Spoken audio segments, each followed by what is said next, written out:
नमस्कार मित्रांनो, आज माझ्यासोबत आहे माझा लॉयर मंदार लोनारे। अभी मुझे ज्यादा मराठी तो आती नहीं है, तो मैं आगे कन्वर्सेशन हिंदी में करूंगा। जय महाराष्ट्र साहब, पहले मेरे को ये बताओ कि आपने लॉ क्यों चूज किया? नमस्कार, जय Maharashtra. After completing my BSc, जब मैं बीएससी सेकेंड ईयर में था तो मुझे लगा कि सोसाइटी में कुछ चेंज चाहिए, क्योंकि मैं स्लम एरिया से बिलोंग करता हूँ। तो मुझे ऐसा लगा कि सोसाइटी में मेजरली जो एक ड्रॉबैक है कि किसी को लॉ पॉइंट्स नहीं पता है। तो अगर सोसाइटी में आपको रिवॉल्यूशन लाना है या आपको सोसाइटी में कुछ चेंजेस चाहिए तो आपको लॉ बहुत अच्छा मतलब पता चाहिए। या सोसाइटी में जो पिछड़ा वर्ग है उन्हें लॉ ही नहीं पता है, तो इसका बहुत लोग हिंदी में बोलते गैर फायदा या मराठी में बोलते गैर फायदा बहुत लेते हैं। इसलिए शायद मैंने लॉ चूज की। ओके, ठीक है। मतलब आप मुझे बताइए कि ऐसा एक कौन सा लॉ है जो मेजरली लोगों को पता ही नहीं है, जो बहुत कम लोगों को पता है? आई थिंक लोगों को उनके खुद के राइट्स ही नहीं पता है। अगर आरटीआई हो गया या कुछ भी हो गया, या औरतों के लिए अभी जो 2005 में जो डोमेस्टिक वायलेंस एक्ट बना है कि मतलब अगर पति अगर औरत को मार रहा है या कुछ भी कर रहा है, अगर आप 2000 से लेके 2005 तक अगर क्राउड देखोगे, जो एकता कपूर के जो सीरियल्स चल रहे थे 2010 तक, तो झोपड़पट्टी में ऐसे मेजोरिटी केसेस थे कि पति आके औरत को मार रहा है और पत्नी खुद पे रॉकेट डाल रही है, खुद को जला के ले रही है। हाँ, लेकिन उसका आगे कुछ हुआ नहीं। तो ये चीजें लोगों को पता होनी चाहिए। और आरटीआई का जो मैंने बोला, राइट टू इंफॉर्मेशन, तो अगर हमको किसी चीज के बारे में पता करना है, ये लोगों को पता ही नहीं कि हम एक फॉर्म भर के, एक इजी फॉर्म भर के, जिसका कुछ नॉमिनल फीस रहता है गवर्नमेंट का, वो फॉर्म भर के भी हमें इंफॉर्मेशन मिल जाता है। तो आई थिंक ऐसे बहुत सारे लॉज है जो लोगों को पता नहीं है। आई गेस इस चक्कर में लोगों के साथ काफी स्कैम हो जाते हैं। अगर उनको पता ही नहीं कि ये हमारी राइट है, ये लॉ है, हमारे साथ खड़ा रहेगा, बट उनको पता ही नहीं, तो इस चक्कर में काफी स्कैम हो जाते होंगे लोगों के साथ। बहुत सारे। आपके पास अब तक का सबसे अजीब केस कौन सा आया है? मेरे पास ऑलमोस्ट सब केसेस अजीब ही है, लेकिन अगर कुछ एग्जांपल दो मुझे।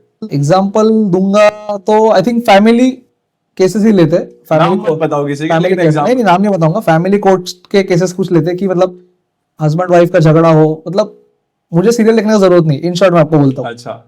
तो रोज मेरा सीरियल चलते ही रहता है, वाइफ आती है, फिर ससुर आता है, फिर सास आती है, फिर वो घर पे जाने का जरूरत नहीं रहता है। टॉम एंड जेरी रोज मेरा ऑफिस में रहता तो है। मतलब आपका स्पेशलिटी फिर किस चीज में है? आई थिंक मेरा स्पेशलिटी ऐसा कुछ नहीं है, मैं सब चीज लेना चाहता हूँ, क्योंकि मैंने जो देखा है समाज में, तो अगर आपको कुछ चीज पता नहीं है तो आप पूरा स्टडी करो। मैं criminal, civil, negotiable instrument act बोलो, चेक बाउंस का या फैमिली बोलो, मैं सब जगह हूँ। ओके। क्योंकि मेरे बॉस ने मुझे वो सिखाया कि आप सब करो, सब आते रहेगा, इसलिए मैं सब करते रहता हूँ। सो जैसे कि अभी आपने बोला ये पति पत्नी के झगड़े आपके सामने तो काफी होते रहते हैं, तो अतुल सुभाष जैसे भी कोई केस आते रहेंगे आपके पास? अतुल सुभाष के ऊपर देखो, first of all Atul Subhash के ऊपर गिरा था 498A। 498A मतलब आपके ऊपर जो आप दहेज या चूज लेते हो शादी के लिए, वो केस बनता है।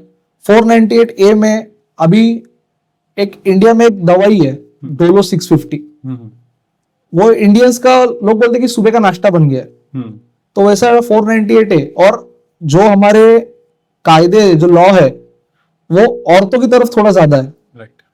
तो इसके लिए क्या हो रहा है, और कोई चीज अगर ज्यादा होती है तो उसका परिणाम गलत ही होता है। आप कोई भी लो, आप स्वीट भी ज्यादा खाओगे तो उसका डायबिटीज होगा या कुछ भी होगा। तो इसका ज्यादा मिसयूज चल रहा है। तो अतुल सुभाष एक नहीं है, अतुल सुभाष पूरे देश में है। सिर्फ एक नाम इसके लिए आया क्योंकि उसने सुसाइड किया है। तो अतुल सुभाष पूरे देश में है। और लॉस का मिसयूज नहीं होना चाहिए, ये मेरा ओपिनियन है कि लॉस का मिसयूज नहीं होना चाहिए। लॉस लड़के के लिए भी है, लड़की के लिए भी है, दोनों के लिए बराबर चाहिए। तो ये मेरा ओपिनियन है। अतुल के टाइम पे उनके कोर्ट के जो जज थे उन्होंने बोला था कि मुझे इतने इतने लाख दे दो, मैं सेटल करा दूंगी। तो इस केस में वो क्या कर सकते थे? देखो, अतुल के जज ने बोला है कि नहीं बोला है, मैंने अभी तक जजमेंट उसका पढ़ा नहीं है, या जो उसका एल्यूमिनी है कितना अमाउंट मांगा था मैंने न्यूज में देखा है। मैंने अभी तक उसका जजमेंट पढ़ा नहीं है। मैं almost I read Supreme Court judgments. मैं वही प्रीफर करता हूँ कि सुप्रीम कोर्ट जजमेंट्स पढ़ लेंगे, क्योंकि वो फाइनल होते हैं। इंडिया में अगर आपको किसी जजमेंट्स पे टिप्पणी करनी है या आपको वो आपके केस में अगर कुछ डालना है तो सुप्रीम कोर्ट के जजमेंट्स ही लगते हैं। तो उसका जजमेंट तो मैंने अभी तक पढ़ा नहीं है, लेकिन ऑलमोस्ट जजेस ट्राइंग कि डिस्प्यूट सॉल्व हो जाए, या आप दोनों में अगर आपको अलग होना है तो एक बीच का रास्ता निकाल के हम लोग इतना अमाउंट कि आप दोनों पार्टीज को डिसाइड करके कि इतना अमाउंट आप दे सकते हो, तो आप मेंटेनेंस का जरूरत नहीं है। फिर फाइनल अमाउंट इतना, मतलब मैं आपको पूरा लॉ नहीं बताऊंगा, लेकिन फाइनल अमाउंट 5 लाख 10 लाख एक बार 15 लाख full and एक ही बार का। बट ये मैंने बहुत कम One सुना, time मतलब setup। मोस्टली लोग ये प्रीफर करते हैं कि हमको मंथली पैसा आते रहना चाहिए, जितना मैंने अब तक लेकिन देखा सामने कि वाले का अलग-अलग कंडीशन भी पैसा चाहिए ना, हाँ। सामने वाले का कंडीशन भी चाहिए। अभी इसमें प्रॉब्लम्स क्या है, इंडिया में ऑलरेडी जॉब्स नहीं है। आफ्टर कोविड हम लोग ऐसे खड़े हुए कि हम लोग को खुद को पता है हम लोग क्या फेस कर रहे हैं डे टू डे लाइफ में। राइट। भाजी के रेट्स बढ़ गए हैं, जीडीपी 2% से बढ़ गया है। हम लोग फाइनेंशियल लेवल पे क्या है कंट्री में, सेंट्रल लेवल पे हमको खुद को पता है। लोगों को जॉब्स नहीं है, लोग कॉर्पोरेट में क्या सर्वाइव कर रहे हैं। बंदा 8 घंटा काम करके अगर घर पे आके अगर ये सब देखना पड़ रहा है और उसको अगर इसमें से छुटकारा चाहिए तो वो ओटीएस ही सिलेक्ट करेगा। फिर वन टाइम सेटलमेंट हो जाए तो ठीक है। मेंटेनेंस, आपको मुझे जॉब है या नहीं है, आपको कैसे पता चलेगा कि अगले 10 महीने बाद मैं उधर वहीं पे काम पे हूं क्या नहीं। कंपनी को कुछ प्रॉब्लम आ जाएगा फाइनेंशियली, वो वर्कर्स को निकाल देगा। जब अगर आपको अभी 50,000 सैलरी है तो आप ये अज्यूम नहीं कर सकते कि मुझे 1.5 साल के बाद भी 50,000 की सैलरी होगी। अगर आपको काम पे भी निकाल दिया तो भी आपको बीवी को देना बनता ही है। हाँ, आपको टाइम पीरियड मिलेगा। अगर मेरी जॉब है आज और जॉब चली गई और डिवोर्स ही हो और एलिमनी के पैसे भर रहा हूँ, तो भी जॉब जाने के बाद भी मेरी कोई सोर्स ऑफ इनकम नहीं है, फिर भी मुझे उतने पैसे भरने देना ही पड़ेगा, क्योंकि मैंने पहले ही बोला लॉज वुमेन्स के साइड ज्यादा है। आपको थोड़ा टाइम मिलेगा कि अब आप कोर्ट में इतना बता सकते हो कि मैं अभी काम पे नहीं हूँ, मुझे थोड़ा टाइम चाहिए, लेकिन कोर्ट आपको डायरेक्शन देगा कि बाबा इतने पीरियड के अंदर आप काम ढूंढो, नहीं तो हर पति घर पे बैठ के लगेंगे जॉब छोड़ के। Right right. और नहीं तो फिर उनको प्रॉपर्टी सीज करना पड़ेगा। ये ऑप्शन भी होता है कोर्ट के पास। औरत को अगर दारू पीकर पति मारे तो उस केस में वो क्या कर सकते हैं? देखो, मैंने जो बोला था अभी थोड़े टाइम पहले कि डोमेस्टिक वायलेंस एक्ट आया 2000 से 2005 तक, मतलब औरतों पे बहुत अत्याचार हुआ है, नो डाउट। मैंने ये खुद देखा है बचपन में। तो उसके बाद एक गवर्नमेंट ने, सेंट्रल गवर्नमेंट ने एक लॉ पास किया, डोमेस्टिक वायलेंस एक्ट। उसमें क्या होता है कि अगर पति अपने औरत को मार रहा है या उसके हैरेसमेंट कर रहा है मेंटली फिजिकली, तो उसके लिए सेक्शंस दिए। तो मेजोरिटी हम लोग सेक्शंस यूज करते हैं 12 से लेकर 21 तक। अगर दारू पी के मार रहे हैं कुछ भी, मतलब और बहुत सारे हैं, तो हम लोग यही सेक्शंस यूज करते हैं। आजकल जैसा कि हमने देखा मरीन्स वगैरह पे या बीच वगैरह पे आजकल लोग ज्यादा खुल के प्यार करने लगे, कोई किस करना चालू कर देते हैं रोड पे या कहीं पे भी। तो उस केस में बाकी लोग क्या कर सकते हैं? देखो, इसमें मैंने वही बोला, रिवॉल्यूशन लाना है तो लॉ चाहिए। बाहर कंट्रीज में आप देखोगे तो इतना प्रॉब्लम्स नहीं है। वो लोग को, कपल को गार्डन्स होते हैं, घूमने के लिए जगह होती है। तो हम लोग का प्रॉब्लम ये है कि हम लोग के लिए जगह नहीं है। तो लड़के जो यंग जनरेशन है, तो आपको कहीं पे तो एक्सप्रेस होना है, कहीं पे तो एक्सप्रेस होना है, लेकिन उसके लिए भी अभी लॉज है। तो जो पुराने सेक्शन थे उसमें आईपीसी 294 था कि अगर आप अश्लील कुछ कर रहे हो या किसी जगह पे गार्डन पे अगर आप किसिंग कर रहे हो, कुछ भी कर रहे हो, तो आपके लिए सेक्शन था आईपीसी में 294। और जो अभी जो आया है बीएनएस, जो भारतीय न्याय सुरक्षा, तो उसमें है 296। 296। दो सेक्शंस आगे। जैसे कि अभी हमने ओपनली लोगों के खुलने की बात करी है, आजकल जैसे कि कॉमेडियंस है, जैसे कि अभी फिलहाल समय राणा बहुत ज्यादा फेमस हो रहा है, ठीक है, तो वो ओपनली गाली दे रहा है आजकल माइक्स वगैरह में, कॉलेज में हो गया या फिर कहीं पे भी। ऐसे वो एक ही नहीं है, और भी काफी लोग हैं। तो उस केस में क्या कर सकते हैं लोग कि बहुत ज्यादा ओपनली अगर कोई गाली दे रहा है तो? गाली दे रहा है तो ऐसे तो एफआईआर, देखो सेक्शंस तो है। अब मैं सेक्शंस बोलूंगा नहीं क्योंकि I am big fan of the समय रैना, तो मैं सेक्शंस नहीं बोलूंगा। लेकिन अगर आप ओपन प्लेस पे गाली दे रहे हो या कहीं पे अगर आप स्पीच दे रहे हो, कुछ गाली दिया, आपको पुलिस एक नोटिस देता है 41A का सीआरपीसी का। अगर आपने कुछ ज्यादा ही भड़काऊ भाषण देते हैं, देखो मोस्टली पॉलिटिशियंस, तो उसमें आपको नोटिस मिलता है, तुरंत आपको अरेस्ट भी कर सकते हैं, चांसेस ये भी है। ओके।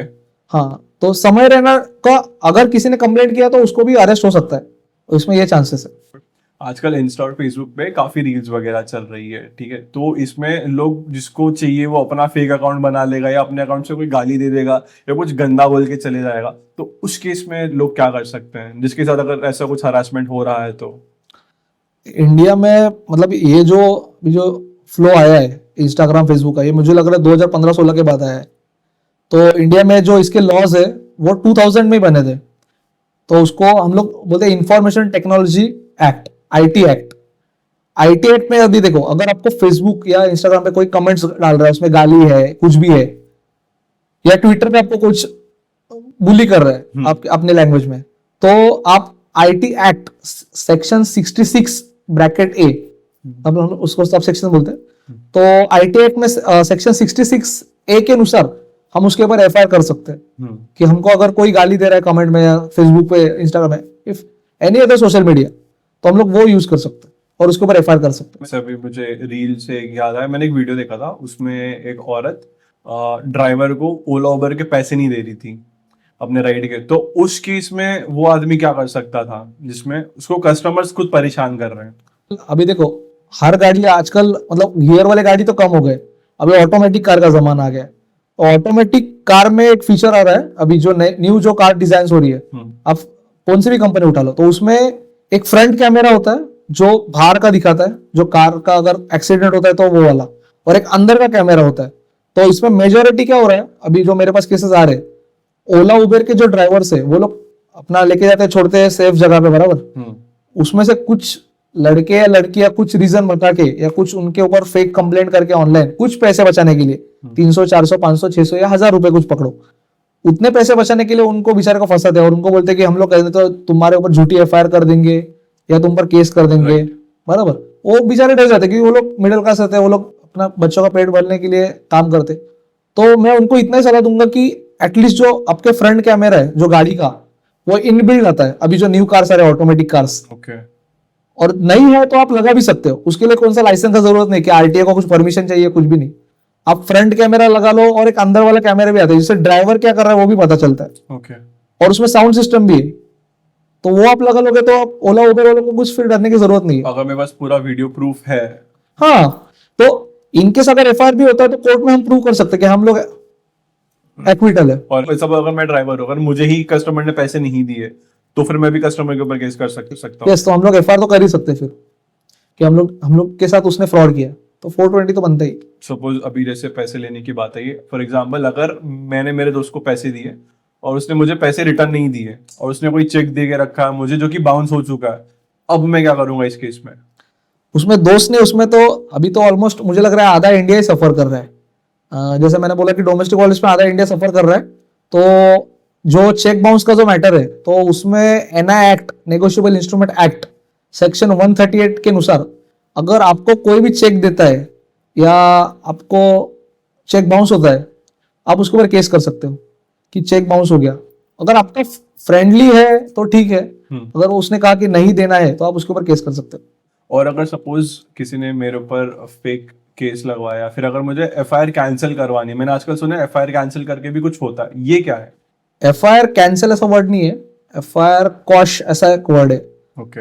अभी अगर समझो आपके ऊपर, अभी अनफिल्टर्ड विद बजरंगी के ऊपर अगर किसी ने केस कर दिया, ओके, और अगर तो उसके लिए तो आप हो ना पहले। नहीं वो तो है, अगर वो केस अगर झूठा है या आपको कोई फंसाने के लिए कोई कुछ कर रहा है और आपको लग रहा है कि आई एम, कि मैंने कुछ नहीं किया है, हाँ। मैं एकदम अच्छा बंदा हूं, मैं ऐसा कुछ काम ही नहीं करूंगा और मैंने कुछ किया भी नहीं है, तो आप लोग हाई कोर्ट से एफआईआर क्वॉश कर सकते हो। उसके लिए एक प्रोसीजर होता है, लेकिन आपका एफआईआर कैंसिल जो वर्ड है उसको एफआईआर क्वॉशिंग बोलते हैं। एफआईआर क्वॉशिंग मतलब वो एफआईआर वो निकाल देंगे, कैंसिल हो जाता है, कैंसिल हो जाएगा, और वो opponent in simple language FIR cancel हो सकता है। तो अपोनेंट पार्टी कर सकती है जिसके ऊपर नहीं, जो अक्यूज है, मतलब अभी मैंने आपके ऊपर एफआईआर डाला है तो आप एफआईआर क्वॉशिंग के लिए जा सकते हो, ऐसा। ओके। और अगर अपोजिट पार्टी ने कोई क्राइम किया है, समझो अगर कोई एक्सवाइजेड मेरा दोस्त है, उसने कोई क्राइम किया है और मैं उसके अगेंस्ट केस कराने जा रहा हूँ, बट पुलिस वाले एफआईआर नहीं लिख रहे कि उसके पास पॉलिटिकल सपोर्ट है और पुलिस वालों के साथ भी उसकी बन रही है, तो उस केस में मैं क्या कर सकता हूँ? क्योंकि ऐसे मैंने काफी लोगों के साथ देखा होते हुए। मेजॉरिटी चांसेस, मतलब इंडिया में यह होता है कि कुछ क्राइम होता है तो सुपरमैन पहले नहीं आता, पहले पॉलिटिशियन आते हैं इंडिया में। तो इंडिया में पॉलिटिशियन आते हैं तो पुलिस के ऊपर भी प्रेशर रहता है क्योंकि वो सिटिंग एमएलए है, उसका वो पावर में है, तो पुलिस के ऊपर भी प्रेशर रहता है कि उनको सैल्यूट मारना है कल, क्योंकि मॉर्निंग में कल अगर परेड के लिए वो निकलेंगे तो उन्हें सैल्यूट मारना है, तो उनको उनका बात सुनना जरूरी है। सिटिंग एमएलए अगर कुछ फोन करके पुलिस को बोलता है कि अगर हम लोग एफआईआर नहीं लिख सकते, तो आई थिंक एक सीआरपीसी में एक सेक्शन है 156(3), तो हम लोग प्राइवेट कंप्लेंट करते हैं कोर्ट में कि हम लोग का अगर एफआईआर नहीं ले रहा है या हम लोग का कुछ पुलिस वाले नहीं सुन रहे, तो जो अभी जो नया सेक्शन आया है BNSS 175(3), तो जो CRPC में 156(3) था, तो अभी वो हो गया BNSS में 175(3). तो हम लोग कोर्ट में प्राइवेट कंप्लेंट करेंगे जुडिशियल मैजिस्ट्रेट को, और जुडिशियल मतलब कोर्ट पुलिस को डायरेक्शन देगा कि ये जो मैटर हुआ है तुम लोग इसका FIR लॉन्च करो या FIR लिखो तुम लोग इसका। तो ये सब प्रोविजन है। ठीक है। अभी पुलिस से मेरे को याद आया, आजकल ना लोग खूब रोड पे बैठ के दारू पी रहे हैं, नाटक करते हैं, ऐसे दिखाते हैं कि हमको ज्यादा लॉ पता है, चीजें करते हैं। तो उस केस में पुलिस फिर उनके लिए क्या करती है फिर? आई थिंक देखो 2-3 रील्स देखते हो आप, और जो समाज के लिए है, जो पुलिस 24 घंटा है, आप उनसे फिर ढंग से बात नहीं करते हो। ठीक है, आपको 2-3 लॉस पता रहेंगे, आप 2-3 वीडियोस देखे रहेंगे, लेकिन पुलिस का काम है सोसाइटी को लॉ मेंटेन रखना। आप दारू पी के 31 दिसंबर हो या कौन सा भी XYZ कुछ भी हो, अगर आप दारू पी के रोड पे अगर आप कुछ मराठी में बोलेंगे तो धिंगाना करते या तमाशा कुछ करते हो या XYZ कुछ भी हल्ला बोल करते हो, तो एक सेक्शन है महाराष्ट्र प्रोहिबिशन एक्ट 2019, तो उसमें सेक्शन 85(1) उसमें ये बोलता है कि अगर आप सोशल किसी जगह पे या XYZ रोड या किधर भी अगर आप दारू पी के कुछ भी करते हो तो एटलीस्ट आपको 3 महीने का जेल है। अभी इसमें प्रॉब्लम ऐसा है कि 2019 में इसमें अमेंडमेंट हुआ है कि 2019 में इसमें अमेंडमेंट हुआ है कि एटलीस्ट 3 महीना जेल में नहीं रखेंगे, फाइन भर के भी छूट सकते हैं। और में कि हम लोग एक तो इधर जेल जाएंगे या और फाइन भर के, लेकिन इसका इम्प्लीमेंटेशन अभी तक हुआ नहीं है। जो GR निकलना चाहिए, मतलब लॉ पास हुआ है लेकिन GR अभी तक नीचे नहीं आया है। तो अगर आप अभी तक मतलब 24 या 25 के स्टार्टिंग तक अगर आप दारू पी के कुछ भी कर रहे हो तो एटलीस्ट आपको 3 महीना जेल में रहना ही है। तो महाराष्ट्र प्रोहिबिशन एक्ट सेक्शन 85(1) और बॉम्बे पुलिस एक्ट सेक्शन 110, 112, 117, तो आपको कम से कम 3 महीना जेल में रहना ही है अगर पुलिस ने इन केस में अगर आपके ऊपर एक केस डाल दिया तो। मतलब वो 3 महीने की जेल भी फिक्स है, और जो वहां पे मसाज कराएंगे वो अलग से। तो पुलिस कस्टडी में तो वो सब चलता ही। देखो एक बात है, जेल तो गए रहोगे आप पक्का? यस पक्का। ठीक है, जेल की कंडीशन क्या है? मैंने कभी देखे नहीं, मुझे जानना है। जेल में सबसे वर्स्ट कंडीशन है अभी फिलहाल, तो मैं मतलब मिलने के लिए जाता हूँ तो हम लोग के लिए एक अलग रूम होता है, तो मतलब एक बीच में कांच रहती है, फोन रहता है, हम लोग आज भी जैसे टीवी और यस यस इसमें दिखाते हैं वैसा ही है। ओके। मैं भाईकला जेल गया था, बांद्रा जेल गया था, थाना सेंट्रल तो मैं मतलब दूसरा घर ही है, उधर तो जाना ही पड़ता है मिलने के लिए। तो आई थिंक उधर मेजोरिटी प्रॉब्लम ये है कि जो जेल है उधर अगर 600 लोगों का कैपेसिटी है तो उधर 6000 लोग है। इतना ज्यादा है। तो 600 लोगों की कैपेसिटी में अगर 6000 लोगों को सोना है तो एक फर्श है, समझो एक सिंपल अगर आप समझते हैं 1 BHK रूम है। 1 BHK रूम में कुछ सोफा कबर्ड कुछ भी नहीं है, तो अभी इस रूम में हमको एटलीस्ट 1000 लोगों को सुलाना है। तो हम लोगों को क्या करना पड़ता है, मतलब जेल का मैं जिन जेलर से मैं मिला हूं, हम लोग एक कंधे पे सोते, जो अक्यूज है वो एक कंधे पे सोते। अगर मेरा सर इधर है तो जो सामने वाला मेरे बगल में सोएगा तो उसके पांव मेरे इधर रहेंगे, तो ऐसा जिगजैग मैनर में सुलाते हैं। अगर वो इधर है, मेरा इधर कंधा है, मेरा सर है, तो उधर इसके पांव रहेंगे, उसका सर उधर है तो मेरे उधर पांव रहेंगे, वैसे ही आगे जिगजैग मैनर में चलता है। अभी इसमें प्रॉब्लम क्या होता है, 1000 लोग तो सो नहीं सकते एक रूम में, तो जब 1000 लोग सोते हैं तो जब पुलिस वाले धक्का देते, जो हवलदार वहां पे कांस्टेबल जो रहते, तो वहां पे धक्का देते, क्योंकि इतना जगह तो होता नहीं है, तो धक्का देते तो उसमें से क्या होता है, एक जन उड़ जाता है, कंधा भी जिसमें जान नहीं है वो बाहर निकलता है, जिसका कंधा नहीं है, तो जो बाहर निकलता है उसको उधर से उठा के बाथरूम के वहां पे सोना पड़ता है। और जब 3 या 4 बजेंगे रात के, जब थोड़ा लूज हो जाएगा तब उनको वापस बुलाते हैं और फिर उनको उधर सोना पड़ता है। मतलब ये जेल का कंडीशन है। इतने खराब कंडीशन है जेल के। और ये तो मैंने अभी आपको नहाने का, उधर का मग, खाने का, पीने का कुछ भी नहीं बोला, ये तो मैंने खाली सोने का बोला। मतलब ये कंडीशन है जेल का, इतने अक्यूज्ड है, जगह कम गिर रहा है। एक मुझे ये बताओ, आजकल आपने भी देखा रहेगा काफी लोग ब्लैक मैजिक कर रहे हैं, उसके बारे में बातें कर रहे हैं। ब्लैक मैजिक के लिए भी कोई है लॉ अपने पास? Yes definitely. अभी मैं मतलब मेजोरिटी टाइम्स मैं इंस्टाग्राम देखता नहीं हूँ, लेकिन मैं इंस्टाग्राम जब देखता हूँ तो आजकल मुझे ऐसा रील्स आते हैं कि लड़की पटाने के लिए कुछ ये किया या कुछ वो किया, ऐसा बहुत सारे रील्स आते हैं। तो एज अ जोक्स अपार्ट वो तो है, लेकिन अगर आप इनकेस अगर आप रियल लाइफ में कुछ ब्लैक मैजिक करते हो या किसी के ऊपर कुछ वशीकरण या सब कुछ करते हो, तो इसके लिए एक ब्लैक मैजिक एक्ट है जो 2013 में गवर्नमेंट ने पास किया। तो अगर आपको कोई लगता है कि आपके लिए कोई कर रहा है, आपके घर के बाहर नींबू मिर्ची कुछ मिल रहा है और आपको किसी के ऊपर डाउट है, तो आप उसके ऊपर एफआईआर कर सकते हो। ब्लैक मैजिक एक्ट के तहत उसके ऊपर सख्त कार्रवाई हो सकती है। ओके। अगर किसी की गर्लफ्रेंड की एज 18 से कम है और दोनों पार्टनर्स खुद के कंसेंट से सेक्स करते हैं, बट फिर भी क्या कॉन्सिक्वेंसेस हो सकते हैं? देखो, अगर कोई भी लड़की 18 के नीचे है, इंडिया में ऑलरेडी एक लॉ है कि मतलब 18 के नीचे मतलब आपका दिमाग ही नहीं है। एक सिंपल लैंग्वेज में बात कर रहा हूँ कि मतलब आप कोई एग्रीमेंट भी साइन नहीं कर सकते हो अगर आप 18 के नीचे हो। जब तक आप अडल्ट नहीं होते हो, और अडल्ट होके 4 महीने के बाद आप कोई भी सिग्नेचर कर सकते हो अगर एग्रीमेंट भी है। अगर 18 के नीचे आप कंसल्टली किसी के साथ कुछ भी कर रहे हो, लड़की के साथ स्पेशली, तो आपके ऊपर पॉक्सो एक्ट के अंतर्गत कार्रवाई होगी, क्योंकि उसको तो कुछ पता नहीं है।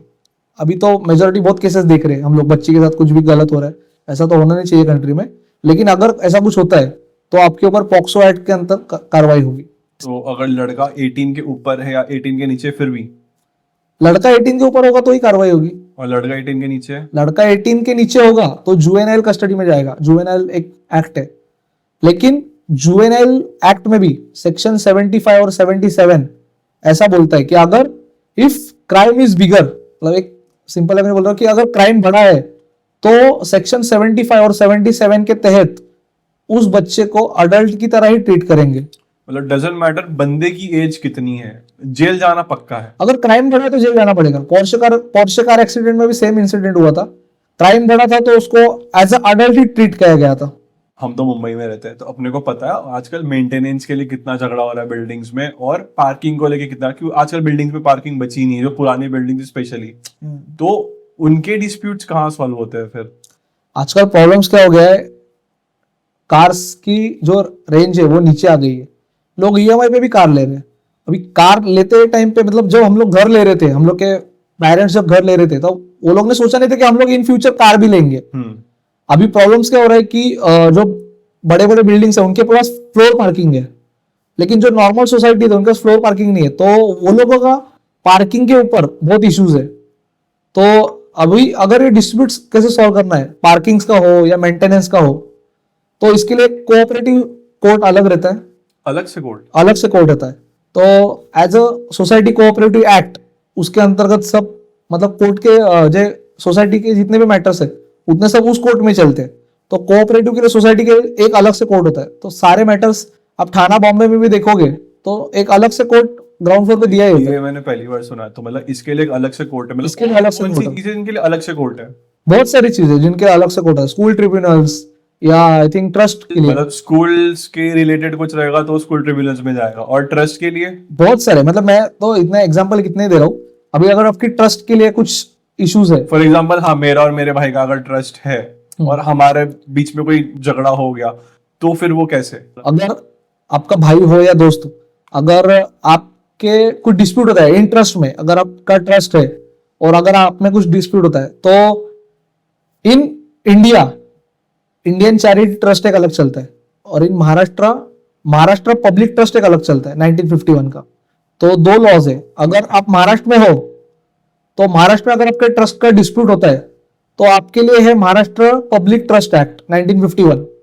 और अगर आप इंडिया में, मतलब बाहर कहीं पर रही हो इंडिया में, और अगर वहां पर कहीं पर डिस्प्यूट है तो आपके लिए होगा इंडियन चैरिटी एक्ट।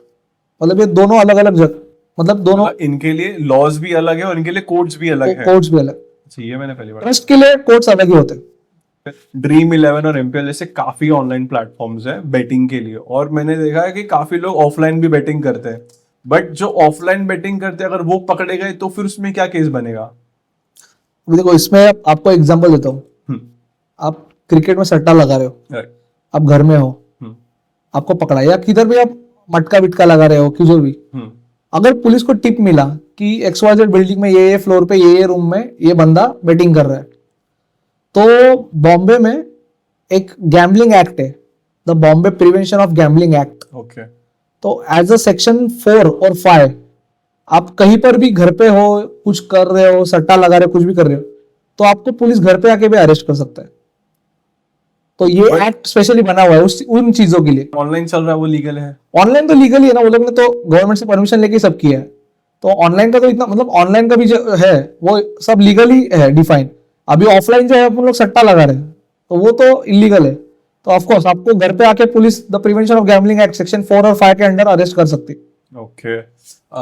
एक मुझे ये पूछना था कि सपोज अगर मैं मेरे दोस्त के साथ कहीं जा रहा हूँ और बाई चांस उसके पास गांजा है और पुलिस ने पकड़ लिया, तो उसके बाद फिर मेरे ऊपर भी केस बन सकता है?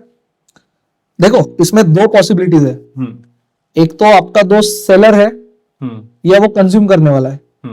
If he was a seller तो उसके लिए दो है, एक स्मॉल क्वांटिटी एक लार्ज क्वांटिटी। 0.1 ग्राम के अंदर अगर मिला तो वो स्मॉल क्वांटिटी के अंदर जाएगा। तो स्मॉल क्वांटिटी के अंदर चांसेस है कि उसको फाइन भर के छोड़ सकते हैं। अगर वो सेलर नहीं है तो, अगर वो कंज्यूम करने वाला है, अगर लार्ज क्वांटिटी होगा तो उसको 6 महीने तक बेल भी नहीं मिलेगा। आफ्टर रिया चक्रवर्ती केस कम से कम एनडीपीएस में आपको 6 महीना रहना ही है अगर लार्ज क्वांटिटी मिलता है। और अभी कंज्यूम का जो मैंने बोला, तो अगर आप गांजा जो कंज्यूम करते हो तो as NDPS act section 8C और सेक्शन 27 के तहत आपको फाइन भरना है कोर्ट में जाके 3,000 रुपया, या पुलिस वाला आपको पावती दे देगा कि ये आपको कोर्ट में जाके भरो, या आपको अरेस्ट भी हो सकता है। चांसेस अरेस्ट के कम है, लेकिन अगर आपको अरेस्ट हो गया तो सुबह आपको कोर्ट में हाजिर किया जाता है। कोर्ट में हाजिर करने के बाद आपको पूछा जाता है कि आपने जो किया है, जो गुनाह किया है, वो आपको कबूल है या नहीं कबूल है। तो अगर आपके पास मतलब किसी ने बैग में जानबूझ के डाला है कुछ फंसाने के लिए तो आप बोल सकते हो। फिर उसके बाद तो कोर्ट के टायर्स चलते हैं। मतलब गांजा एक बार के लिए नॉर्मली निकाल देंगे, और अगर वही चक्कर में अगर ड्रग्स होता है, क्योंकि बहुत छोटी चीजें कहीं भी लोग रख लेते हैं, हाँ, तो अगर किसी के पास ड्रग्स पकड़े गए तो फिर? देखो एनडीपीएस एक्ट में है ना टोटल 175 ड्रग्स डिफाइन किए विथ केमिकल फॉर्मूला, और सबके लिए अलग रूल्स है? फिर सबके लिए अलग रूल्स है। अब एक एमएसडी पेपर बोलो या एमडी बोलो, एमएसडी पेपर में भी वो खाली आई थिंक मैंने शायद से पब बीप में कहीं पे देखा है या वीडियोस में देखा है कि खाली जुबान पे रखते हैं वो उनको नशा हो जाता है। एमडी नाक से खींचते हैं, मतलब वो जुबान पे रखेंगे और वो मेल्ट हो जाता है। मेल्ट हो जाता है, वो लोग कंज्यूम कर लेते हैं कि वो लोग पूरा नशे में रहते हैं। तो जो नशा है अभी गांजे के लिए जैसे मैंने बोला 3,000 रुपये फाइन है, तो वैसे हर ड्रग्स के लिए अलग अलग फाइन है, केमिकल फॉर्मूले के ऊपर रहता है। तो जो मेडिकल स्टोर्स में जो स्लीपिंग पिल्स मिलते हैं उसके लिए अलग फाइन है कि स्लीपिंग पिल्स के भी ओवरडोज अगर मेडिकल स्टोर्स वाले रखते हैं उनको भी अरेस्ट हो सकती है। अगर उनके पास इलीगली अगर स्टोर्स ज्यादा मिल रहा है कि इतना स्टॉक आपके पास आया कैसे और आप लोग किसको बेच रहे हो विदाउट प्रिस्क्रिप्शन, उनको भी अरेस्ट हो सकता है एज एनडीपीएस एक्ट।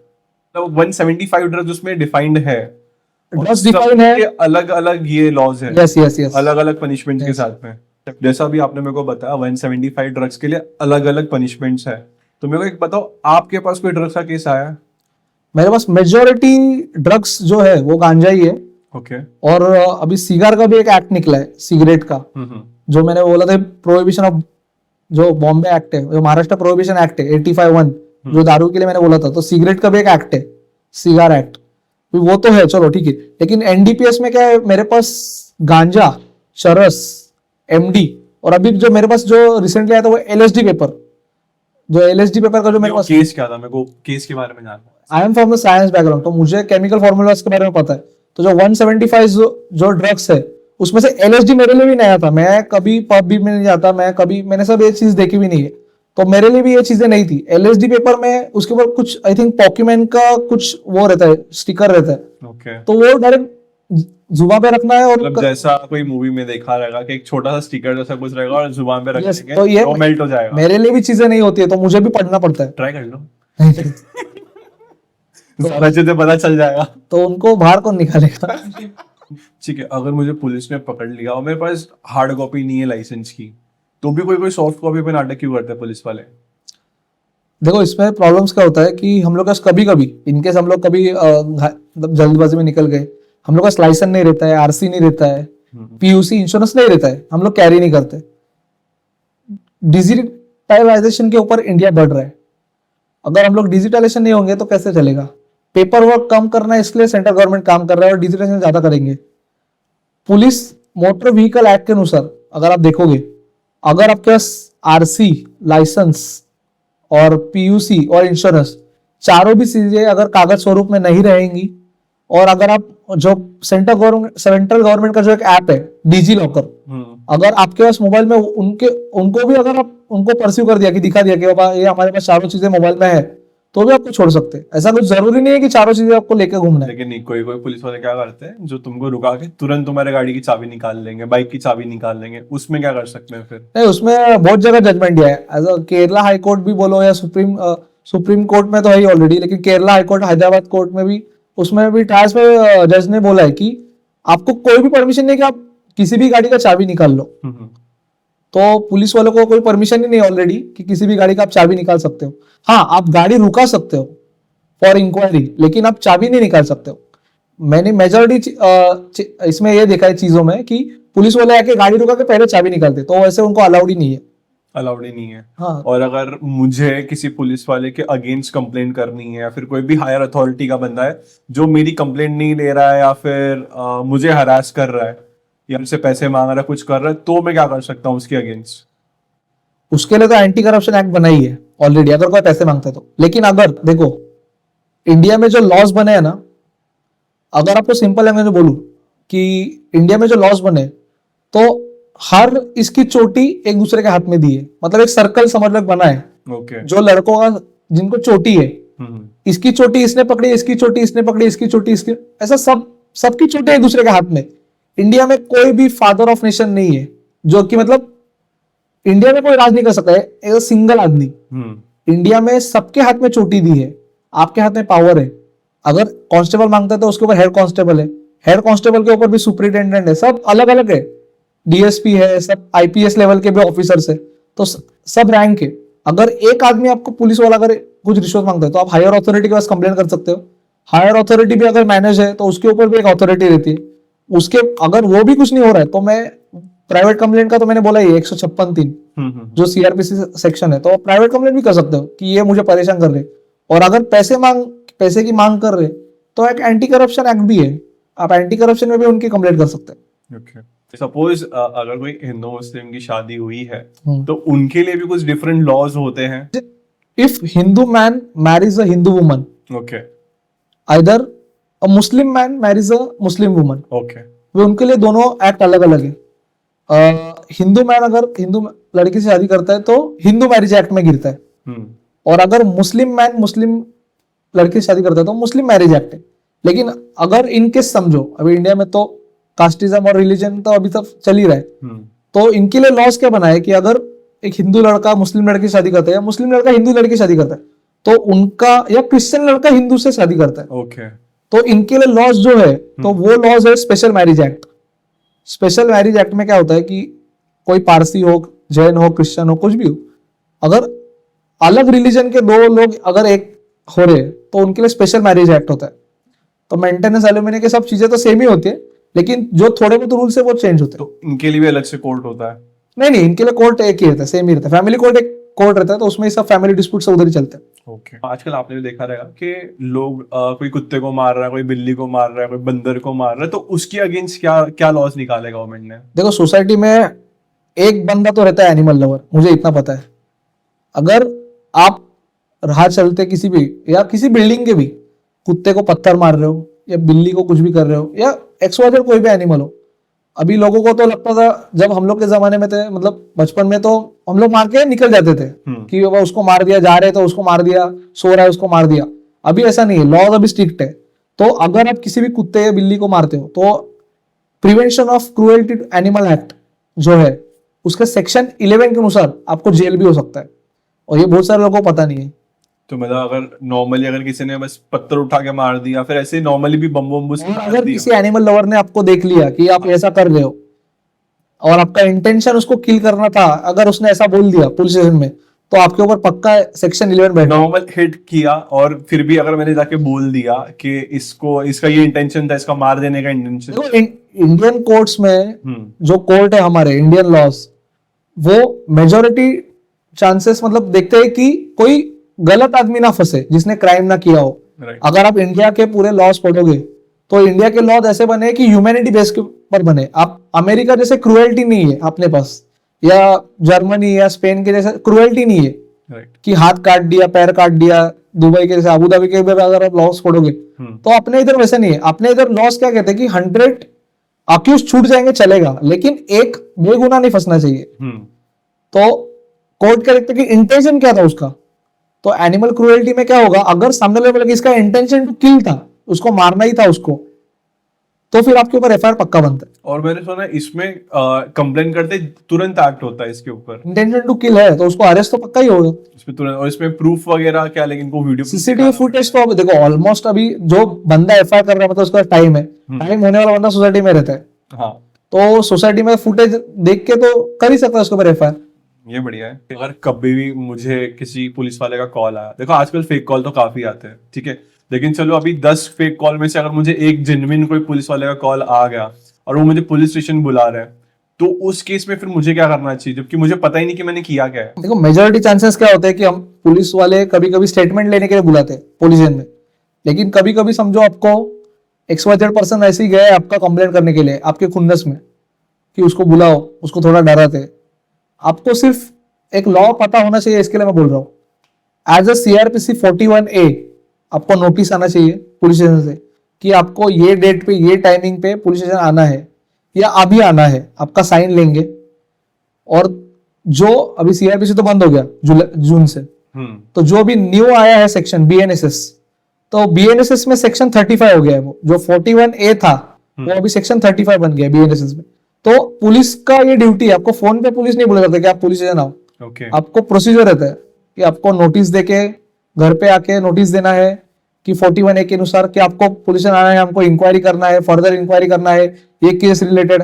आपको कोई अरेस्ट भी नहीं कर सकता उसके बिना। तो ये सब बहुत सारी चीज है। मतलब ये तो मैंने कभी सुनी था, मतलब मेरे को तो इतना ही पता था कि अगर पुलिस वाले का फोन आया तो जाओ बात करो एंड फिर जो होगा फिर वो देखा जाएगा। नहीं तो मैं इस जगह पे ये कर सकता हूँ कि मैं नोटिस, फॉर्मल नोटिस आने का वेट कर सकता हूँ, राइट?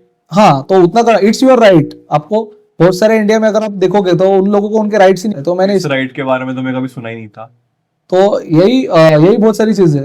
तो जो अभी 41 है, तो इसके मैंने बोला न्यू सेक्शन में 35 जो बन गया BNSS में, तो 35 आप 35 के अनुसार आप उनको नोटिस मांग सकते हो कि आपके पास नोटिस है। सर्च वारंट भी है। बहुत सारे लोग पुलिस वाले घर में घुस जाते हैं, उनको पता ही नहीं सर्च वारंट है नहीं है, लोग रेड गिरी है उनको पता ही नहीं है। तो स्पेशल 26 आप देखोगे तो आपको पता चलेगा कि उसमें बहुत सारे लोगों को फ्रॉड ही किया है। लेकिन आप उनको अगर प्रोसीजर के हिसाब से आप पूछोगे कि वारंट है आपके पास, आपका सर्च वारंट है, आप मेरा घर कैसे छानबीन कर रहे हो, तो ये सारी चीजें आपको पता होनी चाहिए एटलीस्ट। मेरे को बताओ JC और PC क्या है? ये मैंने काफी लॉ टर्म सुने, मेरे को इसके बारे में बताओ। देखो इसमें JC और PC बहुत लोगों को क्वेश्चन रहता है। इसमें होता है जुडिशियल कस्टडी JC, और PC मतलब होता है पुलिस कस्टडी। अगर मैं डिफरेंस क्या है, हाँ, बता दो। जुडिशियल कस्टडी में होता है कि आप जो सेंट्रल जेल है आपके एरिया का, जो आपके जिले का, आप वहां पे जाते हो, और पुलिस कस्टडी में आप पुलिस में रहते हो। इफ इन केस आप कोई भी क्राइम करते हो तो आपको तो लॉ के हिसाब से आपको एक दिन में कोर्ट में हाजिर करना होता है। अगर क्राइम बड़ा है तो पुलिस जब कोर्ट में जाती है, आप भी कोर्ट में जाते हो, एक दिन के अंदर आपको 24 घंटे के अंदर आपको कोर्ट में खड़ा ही करना है। जब आप कोर्ट में जाते हो तो पुलिस डिमांड करती है कि सर हमको, माय लॉर्डशिप, हमको पुलिस कस्टडी दीजिए, हमको और आगे इन्वेस्टिगेशन करनी है। तो पुलिस कस्टडी जब मांगते हैं तो आपको पुलिस स्टेशन में रखा जाता है। और अगर जज, मतलब ये भी जज के ऊपर रहता है कि आपको जुडिशियल कस्टडी देना है या पुलिस कस्टडी देना है।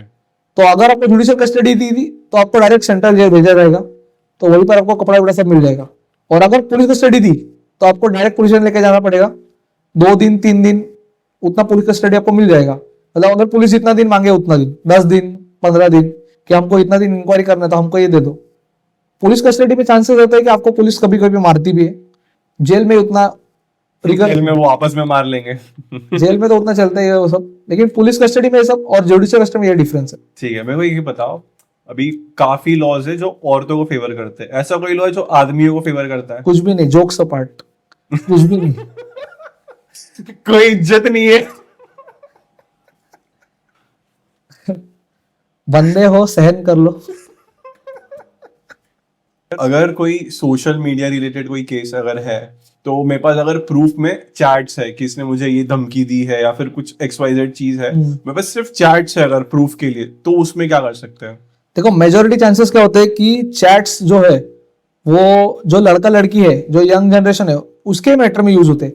चैट्स में आप धमकी विमकी देते हो तो वो तो फैमिली कोर्ट में जाता ही, मतलब जो फैमिली डिस्प्यूट है जो पति पत्नी का जो चलता है उसमें तो जाता ही है, लेकिन चैट्स मेजोरिटी जो यूज होते हैं, जो एज माई एक्सपीरियंस, कि लड़का लड़की में कुछ डिस्प्यूट हो गया, वो कुछ सेक्सुअली कुछ हो गया, या एक दूसरे को ब्लैकमेल कर रहे, कुछ भी, आईटी एक्ट तो लगा ही है, अभी चैट्स आपको कोर्ट में देना है तो आप कैसा करोगे? तो Indian evidence act section 65B, उसमें क्या होता है, आप चैट्स के स्क्रीनशॉट लेते हो, आपका जो मोबाइल है उसमें एक IMEI नंबर रहता है, IMEI नंबर से आप उसको देना है, उसमें सिम कार्ड कौन सा है वो लिखना है, उसमें फोन कभी खरीदा है वो भी लिखना है, फोन का डिटेल्स लिखना है, किस फोन से स्क्रीनशॉट निकाला, फोन का IMG नंबर रहता है, जो फोटो लिया है उसका एक फोटो का नेम रहता है IMG करके, तो वो फोटो का नाम उसमें सब डालना पड़ता है, वो कोर्ट में सबमिट करना रहता है, चैट्स के प्रिंट आउट लेने पड़ते हैं, मतलब जिस फोन से स्क्रीनशॉट्स लिए हैं उस फोन का पूरा बायोडाटा देना है,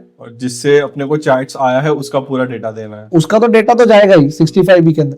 तो इंडियन एविडेंस एक्ट, अगर आपने जो बोला कि चैट्स दे सकते हैं क्या कोर्ट में, तो दे सकते हैं, लेकिन बहुत इजी है ना आज के टाइम पे कि किसी का भी चैट ऐसे फेक बना लिया। इसके लिए गवर्नमेंट ने किया ना, मॉर्फ करके AI करके अगर हम लोग यूज करेंगे तो इसके लिए हम लोग को वो दिया है कि IMEI नंबर दो, फोन किसके नाम पे रजिस्टर है वो दो, फोन मोबाइल कौन सा सिम कार्ड है वो दो, और जो JPG इमेज है उसका IMEI नंबर, मतलब JPG का जो नाम है IMG करके, वो भी पूरा दे दो। इतना सब प्रोसीजर फॉलो करके कोर्ट चैट एक्सेप्ट करता है। AI से मेरे को एक याद आया कि आजकल वो AI किसिंग वीडियोस बन रहे हैं फोटोज के, या किसी का भी क्लिप बन रहा है, तो उसके लिए क्या क्या लॉज बनाया है? IT एक्ट सेक्शन 66C, अगर आप मॉर्फ करके कुछ भी गलत करते हो AI थ्रू, जो हम लोग ने गाली के लिए बोला था वो 66A, जो मॉर्फिंग के लिए जो बोले 66C, तो हम लोग वो यूज कर सकते हैं। तो उसमें क्या होता है? अगर XYZ कुछ भी वीडियो है या कुछ भी है, तो उसमें आप 3 IPC मतलब BNS 356(3) और IT एक्ट सेक्शन 66C, इतना आप सेक्शन यूज कर सकते हो। मगर आपको कोई बदनाम कर रहा है, आपके लिए डिफामेशन, फॉर एग्जाम्पल अगर मेरी ही फोटोज का किसी ने कोई एक्सक्लिप फोटो बना दिया या कोई नूड वीडियो बना दिया, तो उसके अंदर जो कर रहा है, जिसने जो एक्चुअल AI से यूज करके जो वीडियो बनाया, उसको कितनी जेल हो सकती है फिर? जेल देखो, अभी वो जेल्स तो मैक्सिमम पनिशमेंट तो बहुत ज्यादा है इंडिया में, लेकिन कभी कभी क्या होता है कि बहुत सारे, मैंने बोला कि 100 आरोपी को छोड़ना पड़ता है एक के लिए, तो वैसा भी जज भी जज है, उसके ऊपर भी सब डिपेंड रहता है। अगर आप अच्छे से कन्विंस करते हैं कि उसको फंसाया गया है या कुछ भी है, हम लोग एक्विटल है, हम लोग से कुछ ये क्राइम हुआ ही नहीं, हम लोग को फंसाया जा रहा है, तो आपको बेल हो सकती है, जेल भी होगी तो कम होगी, लेस देन हर सेक्शन में होता है कि 2 years 6 months 3 months ऐसा, और मैक्सिमम पनिशमेंट भी होता है, मतलब लेस देन पनिशमेंट भी होता है और मैक्सिमम पनिशमेंट भी होता है, कि मतलब कम से कम 3 महीना रहना ही है। मैक्स टू मैक्स कितना खींच सकते हैं अगर जज अगर स्ट्रिक्ट है और उनको देनी ही है जेल? तो 10 साल तो मैक्सिमम होती है पनिशमेंट। मतलब AI का भी अगर मैंने कुछ क्राइम किया है, ऐसे फोटो वगैरह वीडियोस वगैरह बना के, तो आपको मैक्सिमम पनिशमेंट तो उतनी जज के ऊपर है। इसके मैंने बोला जो महाराष्ट्र प्रोहिबिशन एक्ट जो भी मैंने बोला दारू पीने वाला, उसके भी आप देखोगे तो सेक्शन जो है उसका 3 मंथ, जो 3 months का है वो मिनिमम है, मतलब मिनिमम 3 months है, उसके ज्यादा भी आप जज लगा सकते हैं आपको। ओके, मतलब जज के ऊपर है, उसमें फाइन भी है और ये फाइन भी है, और मैंने बोला था कि अमेंडमेंट होके आया है। हाँ। लेकिन इसमें जो मैक्सिमम और मिनिमम का जो आपने डिफरेंस बोला आपने, राइट, तो जो प्रोहिबिशन में मैंने जो बोला था वो 3 months मिनिमम है, मैक्सिमम नहीं है। मैक्सिमम जज लगा सकता है आपको। ओके। आदमी ने औरत से, औरत ने आदमी से प्रॉमिस किया शादी के लिए, और सेक्स वगैरह सब होने के बाद अगर वो शादी के लिए मना कर दे, तो उसमें क्या है फिर? देखो इंडिया में तो ये सब चीज कॉमन है। इंडिया में मेजोरिटी, मतलब ये पहले लॉ नहीं था, ये अभी लॉ आया है। अगर आप किसी को शादी का वादा करते हो, लड़का या लड़की, और आप उसके साथ फिजिकल रिलेशन बनाते हो, आप उसके साथ सेक्स करते हो या कुछ भी करते हो, और आप बाद में मुकर जाते हो कि मुझे शादी नहीं करनी अब तुझसे, तो अभी BNS में जो सेक्शन है 69, ये लोगों को क्यों याद रहता है मुझे पता नहीं 69 लेकिन जो BNS में जो सेक्शन है 69, तो उसके तहत आप सामने वाले पे केस कर सकते हो कि अगर आपके साथ लॉ का नंबर भी सोच के दिया है तो वो मुझे पता नहीं 69 क्यों दिया, लेकिन आप अगर कोई प्रॉमिस करता है मैरी का, मैं कि शादी करूंगा, और अगर फिजिकल रिलेशन बनाता है और शादी नहीं करता है, तो आपके 69। मैं मेरे दोस्तों को सबको बता दो भाई, सालों सब जेल जाओगे बारी बारी करके मैंने कैलकुलेट किया, ठीक है, मेरा और मेरे दोस्तों का सबके गाड़ियों का फाइन मिला के कुछ एक अच्छा ही नंबर आ रहा है, ठीक है, तो एक मेरे को बताओ कि वो फाइन मैं कैसे कम करा सकता हूँ? तो फाइन्स कम कराने के लिए दो चीज है, एक सेंट्रल गवर्नमेंट, एक स्टेट गवर्नमेंट, बराबर। तो जो स्टेट गवर्नमेंट के जो फाइन्स है वो कम हो सकते हैं। आप मुझे बोलोगे कि मुझे एक्सप्रेस हाईवे पे फाइन लगा है क्योंकि उधर कैमराज होते हैं, लगा है। बराबर, तो वो फाइन्स कम नहीं होंगे। जो सेंट्रल गवर्नमेंट का है वो कम नहीं होंगे। जो एक्सप्रेस हाईवे पे ओवर स्पीडिंग है वो फाइन्स कम नहीं होंगे। जो लोकल से, जो स्टेट गवर्नमेंट के जो आपको लगे फाइन्स वो कम होंगे। अब उसको फाइन्स को कम करने का प्रोसीजर क्या है, मैं आपको बता रहा हूँ। इंडिया में एक लोक अदालत लगता है हर 3 या 6 महीने बाद। ओके। जब लोक अदालत लगता है वो पूरे ऑल ओवर इंडिया में लगता है। तो लोक अदालत जिस दिन होता है उसके 1 महीना पहले आपको आरटीओ जाना है कि XYZ मेरा गाड़ी का फाइन है, ओवर स्पीडिंग कुछ भी हो, स्टेट गवर्नमेंट का जो मतलब लोकल्स, जो पुलिस ने कैमरा से फोटो खींचा है या कुछ भी जो गिरा है, सीसीटीवी जो सिग्नल पे होते हैं वो वाले, एक्सप्रेस हाईवे के नहीं। तो उसमें क्या होता है, जो फाइन्स हमको गिरे 3,000, 10,000, 15,000, 20,000 कुछ भी हो, XYZ अमाउंट, Okay. उसको आपको आरटीओ में लेके जाना है। आरटीओ में कुछ डॉक्यूमेंट्स नहीं लेके जाने, आपको आरटीओ में खाली गाड़ी नंबर बताना है उनको कि ये जो डॉक्यूमेंट्स, जो मेरा फाइन है वो आप सेंड टू कोर्ट करो। मतलब जो मेरा फाइन है वो आप कोर्ट में भेजो, मैं लोक अदालत में भर दूंगा। आपको खाली उनको इतना बोलना है। या आपको आरटीओ जाने में टाइम नहीं है तो जो ट्रैफिक पुलिस जो खड़े होते हैं, जो मशीन लेके खड़े रहते हैं, राइट। आप उनको भी बोल दो कि गाड़ी नंबर डाल के ये सेंड टू कोर्ट कर दो, तो वो कोर्ट में फाइन ऑनलाइन भेज देंगे। अभी उसके बाद क्या प्रोसीजर है, फाइन आपका कोर्ट में आ गया, आपको आपके मेल आईडी पे और आपके फोन नंबर पे एक मैसेज आता है या व्हाट्सएप पे भी आता है कि ये चालान है आपका, ये लोक अदालत में गया है, इस डेट को आपको कोर्ट में आकर फाइन भरना है। तो लोगों को उस दिन जाना है कोर्ट में। इन केस आपका फाइन है 3,000 तो वो हो जाएगा 1,500, सीधा 50%? 50% या 40% ऑफ होगा। मतलब वो उनके पास होता है, जो हायर अथॉरिटी जो उधर बैठी होती है, तो उनके पास वो होता है डायरेक्शंस कि आप कितना कम कर सकते हो फाइन। तो वो लोग जितना चाहे उतना फाइन्स कम कर सकते हैं। मतलब एक एवरेज 50% तो कर ही 50% देंगे। या 40% वो लोग कम कर सकते हैं, लेकिन कम कर देंगे, ये कम गारंटी कर है देंगे। आपके पास। अब इसमें भी प्रॉब्लम्स क्या है, जो थाना, जो लोक अदालत है वहां पे फाइन्स कम हो रहे, लेकिन जो पूना साइड में है वहां पे जीआर अभी तक गया नहीं है कि मतलब फाइन्स कम करना है। तो लोग जब वहां पे जाते हैं तो उनका फाइन्स कम नहीं हो रहा है। तो ये मेजरली शायद से ड्रॉबैक है। तो ये I think Maharashtra state government ने थोड़ा सा यहाँ पे ध्यान देना चाहिए कि लोक अदालत में अगर एक रूल है तो वो पूरे स्टेट के लिए होना चाहिए, बरोबर। एज अ पर्टिकुलर सिटी के लिए नहीं होना चाहिए। तो अगर आपको वो रूल बनाना है तो पूरे स्टेट के लिए बनाओ, क्योंकि बहुत सारे लोगों के ट्रैफिक से ये प्रॉब्लम है। जब मेरा वीडियो जब वायरल हुआ लोक अदालत के लिए तो मेजोरिटी, मुझे 2-3 स्टेट से फोन आया, सिटी से फोन आया कि यहाँ पे फाइन कम नहीं हो रहा है, वहां उतना ही भरने बोल रहे। क्योंकि थाना में जब मैं था, थाना में जब लोक अदालत के दिन में था, तो बहुत सारे लोगों को मैंने कम करा के दिया और उसका भी वीडियोस भी मैंने ऑफिशियल पेज पे डाला हुआ है विद पुलिस। वहां पे जो ट्रैफिक जो सीनियर इंस्पेक्टर थे उनके साथ मैंने वीडियो बना के वहीं पे डाला है राइट। कि इतना फाइन कम हो रहा है विथ रिसिप्ट, कि 3,000 फाइन था, इसका 1,500 फाइन भरा है। वो आदमी को भी मैंने दिखाया। और ये गवर्नमेंट का काम है एक्चुअली, तो उन्होंने इंप्लीमेंट करना चाहिए। ये हम लोग का काम नहीं है, एडवोकेट्स का काम नहीं है। गवर्नमेंट के पास टैक्स आना चाहिए, ये उसका मेन रीजन है कि गवर्नमेंट का टैक्स आना चाहिए, पैसा आना चाहिए।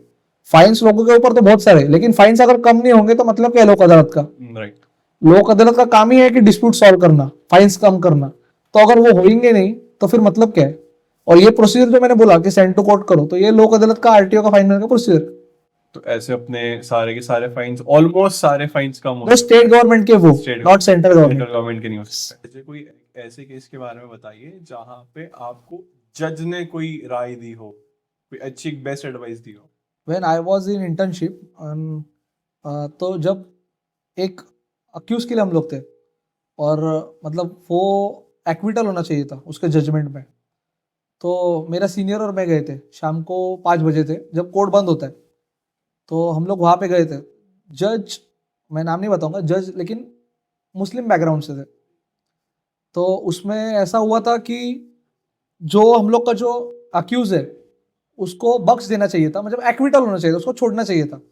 जजमेंट उसके फेवरिंग नहीं आया तो मुझे थोड़ा बुरा लगा। और हम लोग तो मतलब जो एडवोकेट और जजेस तो थोड़ा बात करते ही हम लोग।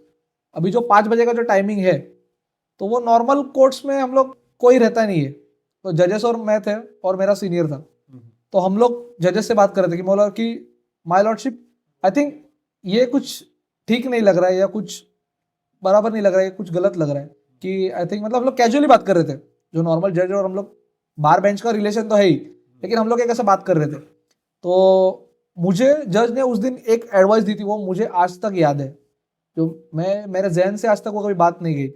तो उन्होंने ये कहा था कि आप, अगर मैं इधर कुछ गलत काम करता हूं तो मुझे एक सजा मिलेगी, लेकिन मैं यहीं पर एक जो गलत काम कर रहा हूं उसकी मुझे ऊपर 10 सजाएं मिलेंगी, जो मुझे कुरान पाक ने कहा है, जो मतलब जज ने मुझे कहा था, क्योंकि वो मुस्लिम बैकग्राउंड से थे। तो मैं जो हूँ तो गुड वाइब्स में अचीव करता हूँ। तो जो उसने कहा तो मुझे बहुत अच्छा लगा कि मैं एज अ मैं तो बायस की नजर से देख रहा था कि माय लॉर्डशिप ये कुछ गलत हुआ है, ऐसा ऐसा तो नहीं होना चाहिए था। लेकिन जो जज ने कहा कि मैं जो यहाँ पे एक गुना करूंगा तो एक सजा मिलेगी, लेकिन मुझे ऊपर 10 गुनाहों के जवाब देने हैं, मुझे एक गुना के 10 सजा मिलेगी, तो वो लाइन मेरे लाइफ टाइम अभी तक यहाँ पे लिखी हुई। तो ये इससे ज्यादा बेस्ट एडवाइस मुझे आज तक कभी नहीं मिली। अभी हम एक रैपिड फायर खेलेंगे, ठीक है? Yes. आपका go to newspaper, Hindustan Times, favourite book, history, favourite politician, Raj sahab, का रोल मॉडल, शहीद आजम भगत सिंह। आपको अब तक की मिली हुई बेस्ट एडवाइस। बेस्ट एडवाइस मेरे लिए ये है कि हर एक दिन में एक नई चीज सीखो। ये बेस्ट एडवाइस है, ये best advice you can be better 1% each day. Sir thank you very much time के लिए। मेरे को ये बता दो पहले जाने के पहले, मेरे को मराठी कब सिखा रहे हो? नेक्स्ट पॉडकास्ट में आएंगे तभी। Thank you very much sir. चलो, थैंक यू। Okay. जय महाराष्ट्र।